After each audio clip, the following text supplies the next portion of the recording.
Story time.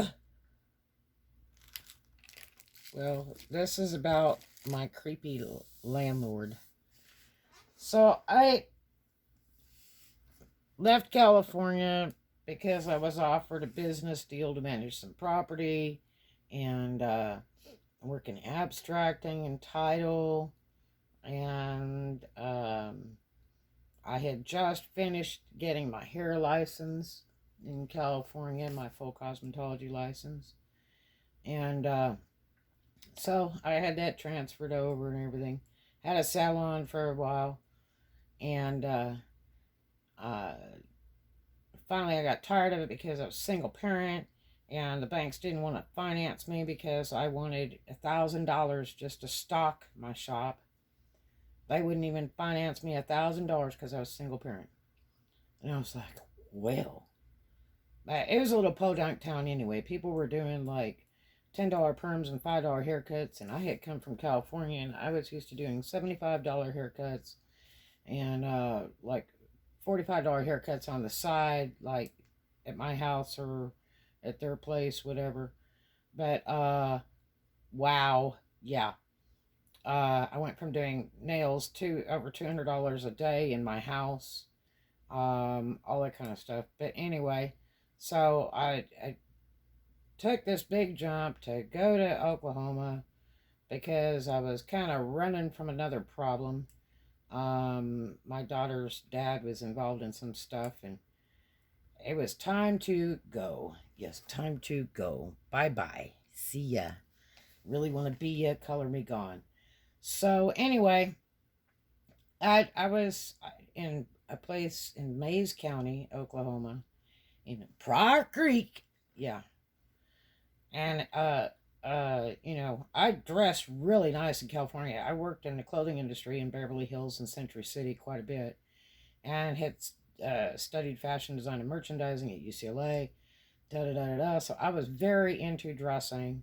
I got all my shoes at Fredericks of Hollywood, and my bras there too. I mean, I was always styling and profiling.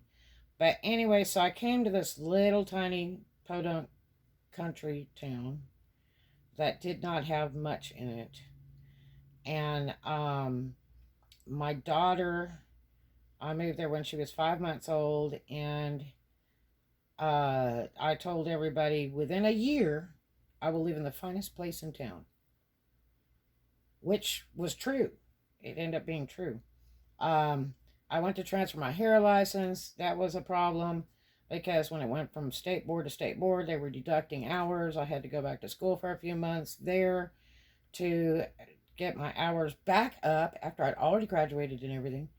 And opened a shop uh, the week I graduated and all that stuff, and did that for a while. The only problem was my daughter and I were just sick all the time because people came to me sick for me to work on, and my medical bills were getting to the point of exceeding my income because I did not have medical insurance, and every time I got sick, my kid got sick, and it was just endless, and I got tired of it. So closed it down, mad at the banks, mad at being sick, said have to do something different. Well, it's a little podunk place, and the nearest place was Tulsa, which was like an hour and a half away. That was a big city. That was more like what I came from. And South was very, very different than California. My dad's Southern, but I am not. So anyway, um, somebody told me, "Wow, you know what? You should get on HUD."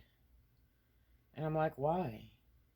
And so I signed up for HUD because I wanted to buy a house, and I thought I could get like a HUD house. I had got accepted to the military college out in Claremore, Rogers State College, and in Claremore, Oklahoma, which was a little ways away. And proceeded. I wanted to go into engineering, which I ended up more into um, kind of an architectural, advertising, design type thing. Um, and I really enjoyed that. Great college, really good college. If you get a chance to go there, it is an excellent, excellent college. Excellent instructors all the way around. Really loved it. And we had a lot of exchange students there. That was really neat. I learned a lot visiting with them, learning about their countries and things. And but the instructors were utmost. So anyway, I got uh some listings from the HUD place, and they had one of the finest apartment complexes in the town uh, that I could get approved with the HUD. And my daughter, let's see, she was walking then, so she was about two, because it took her till she was about two to walk. And so, cutest little thing. Oh my gosh, what a beautiful baby. And so, anyway, um, there was this really really expensive complex on one side of the town that had beautiful beautiful one-story apartments, and then like some townhouses on the end of the section there. And it was owned by this real estate broker, and then he had brokerage in town. And uh, so I went down and talked to the brokerage office and said, are your units HUD approved? And they're like, well, they should be. And it's like, well, I would like to get HUD approval to move into your units. Now these were real expensive.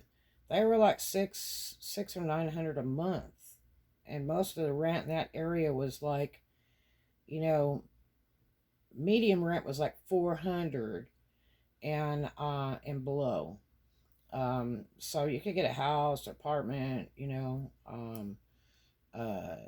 two-bedroom apartment. It was like, real nice one was like 400. So anyway, and a little tiny town, you could just about walk to everything. But you absolutely had to have air conditioning. Boy, that was a must, because it gets really hot there. And it gets really cold in the winter. Mother God, it's like Alaska. And so anyway, it just was not my speed at all. I mean, my kid, I had cut one of my mink coats in half and made my daughter a mink coat so I could carry her around when we moved there, because it was so damn cold. I mean, a baby blanket was nothing. Booties was nothing. I mean, she literally had to have warmth. And so my baby that didn't even walk at the time had a floor length mink coat for herself. And I would just stick her in her clothes and everything right in that coat. And off we went when we had to go do things, and it kept her crunchy warm. And so anyway, we went back and forth a little bit. Finally, I contacted the HUD, everything.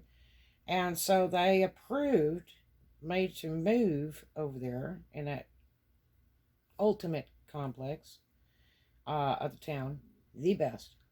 And so they, I couldn't even believe it was true. The part I had to pay was like $250. Yep. That was the HUD portion I had to pay, because it was over their limitation for that area. And I was like, well, this is just too good. Other than the fact, when I paid my rent, all I had to do was drive my little Camaro through the drive-through at the real estate brokerage and hand them an envelope with my check or money order or whatever I had. And they would, give me a receipt. So it was pretty cool. Drive-through rent payment. So anyway, it was a beautiful complex. The guy that owned it was probably in his 60s. And he was like 6, 7 foot tall, lurchy looking dude, pretty much bald. Wore a suit all the time, very classy guy. Very nice, very soft spoken, very polite. I didn't have a lot of dealings with him because I just didn't. Didn't have a used to. I really did not foresee staying in Oklahoma for a lifetime, so I wasn't really interested too much into buying a house. I looked at two out there. I looked at a roundhouse that was outrageously neat that I really, really, really wanted to buy, and that didn't happen. But and after that didn't happen, I left. I signed up in another college for engineering further across the states, and did that instead. But anyway, so this guy, he lived on the property, and um, it was a really neat complex. You drove into the complex, and it was kind of lagoony looking, and like he and his wife lived in like these big ones on the end. I think they were like townhouses or something. And then the rest of the complex, it was kind of lagoon parking and stuff. Wasn't even assigned parking. It was a big complex. But everything was like one story with a little roof. And then you walked in between, and there was a unit here, unit here, unit here, unit here. And it was set up very nicely. There was like 4 units to a building. And then it had a pool down here. There was a big pool on one end of the complex. And then you could walk through like a gate or something, and there was a little pizza restaurant there. But nice area, and really nice people that live there. And it was very quiet. And so one day, my aunt had given me a bunch of, she lived there. She had given me a bunch of fabric because she didn't sew anymore. She had lots of money. She bought her things. And so she had given me a bunch of fabrics that were in the garage from when she used to sew. And one of them was, I'm just not a fan of polka dots. I just don't care about polka dots. I really think they're obnoxious. And I had this yellow polka dot material, and I never knew what to do with it. And then I thought, oh my gosh, we have a pool, so I will make my little girl a 2-piece bikini, yellow polka dot bikini. And so I made her the cutest little 50s style looking 2-piecer, really cute. And and she could still, like wear her diapers under it, whatever. And so it was really exciting. All my kids, I try to get them used to water, because the last thing you want to do is have a kid who can't swim. And this baby girl was the greatest. I mean, she was used to water from newborn. She was really, really good with water. She had no problem with water. And so, anyway, I want to take her down to the pool, and I had little floaties for her arms and a float jacket and all that. And we would go into the pool, and it wasn't like a majorly deep pool. I mean, it was like probably a 6, 7, or 8 foot deep at the most pool. Very nicely kept. And all of a sudden, here appears my landlord. Won't say any names, but started with a W. So anyway, this guy shows up, has a bathrobe on and the sandals or whatever, slippers, and goes to take the bathrobe off. And the only ones at the pool are myself and my baby girl. And this guy like pulls that bathrobe off, and I mean, we're talking vanilla gorilla. This guy had so much hair, he had hair on his eyeballs. It was really weird looking. Big lurchy guy, and was just covered in hair. I mean, he had hair on his eyeballs, his fingernails, he had hair. And so he was like, well, hello, he dives into the pool, this big, great, graceful looking thing he was doing, and whatever. And so I'm just like holding my daughter tight. And it gives you a creepy feeling when you're like in a bathing suit, which is like your panties and bra, in a pool, and you're kind of creeped out by some dude. And so anyway, we decided to finish our swim, and told him, hey, have a nice day, whatever. And so we left, and it seemed like this guy had radar, because every time we go to the pool, he would show up. And so he started coming by my house a lot. Once or twice a month, he would show up at my house. And I used to do some airbrush in my kitchen. I had an easel and all the stuff, and a compressor, and I opened the windows to let the chemicals out and stuff, and um, because it's the chemicals are real strong that you use when you're airbrushing and stuff, especially when you're cleaning the airbrush. And so I was doing a series of Mickey Mouse, big Mickey Mouse pictures, and it was like Ode to Mickey, and I was doing those for college, and then I later did something else with those later. Gifted them to a daycare, which I think they sold them. And about twice a month, this guy would knock on my door. And I had a boyfriend, Kelly. His name was Kelly Thomas O'Brien. And I was dating him before I moved there because I was managing an apartment building before with my aunt. And that didn't work out well, especially after I moved out, but I left it clean and everything. And she was kind of mad that I left, but you know, time goes on.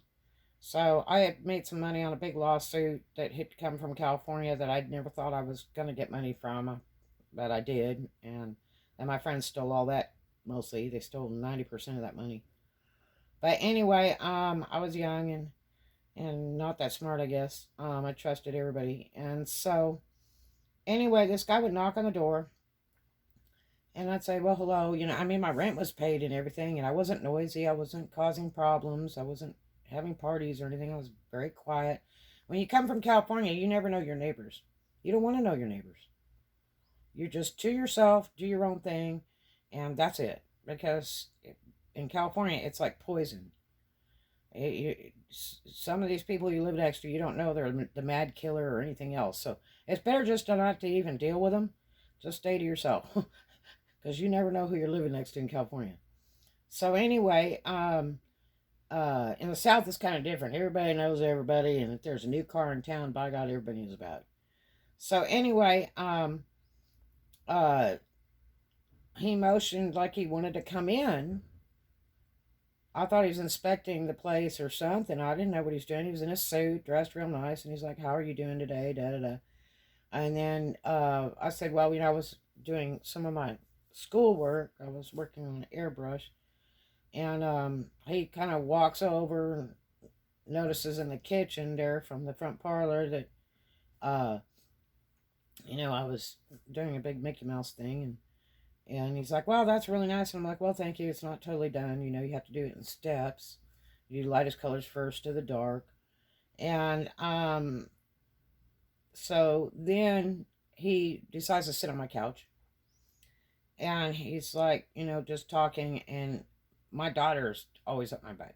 She's just right there, my little baby. And she loved people, but she wasn't like, publicly friendly, like run up to people in public or anything. She just associated with people I knew, that kind of thing.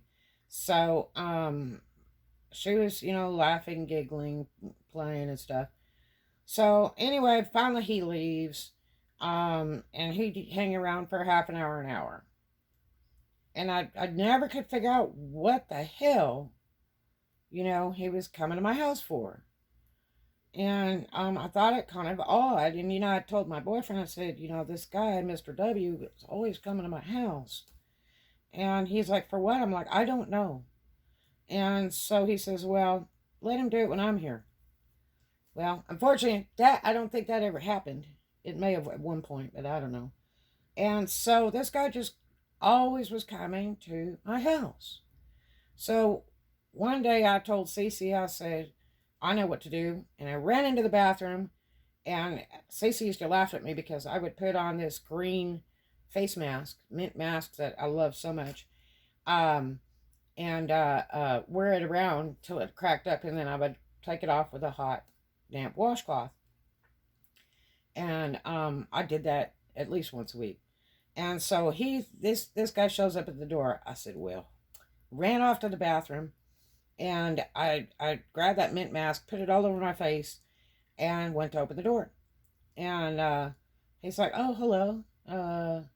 I guess you're busy." I said, "Oh, yes, I was just doing a mint mask." And because I thought, next thing, this guy's going to grab me or try to kiss me or something, right? So I wanted to be like real unappealing. Oh no, he wants to come in. And so he comes in, sits down on the couch, and this is about probably the 10th or 12th time this joker has come to my home in like the year that I lived there. And so anyway, he's sitting on the couch, and uh my daughter is just, the happy, cheerful, I mean, dolly of the year. And she, knew the guy, because she'd seen him before, when we'd go to pay the rent or whatever. And so and he showed up at the pool a lot, and he was always coming by the house. So anyway, he's sitting on the couch, and my daughter is laughing and giggling, and she's running back and forth, and she brings her bubbles and he's showing him. He's like, oh, that's really cute. And she's like totally distracting this guy.